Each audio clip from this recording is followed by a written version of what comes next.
नेपाली र नेपालीहरूको हितमा काम गर्नको लागि तपाईले दलहरूलाई जिम्मा दिएको हो कि होइन?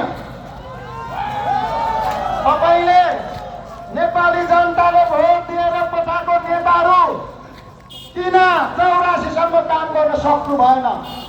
उहाँले 84 मा काम गर्न नसकेपछि उहाँले आफ्नो पार्टी विघटन गर्नुभयो। विघटन भएपछि अभिभावकविहीन भयो।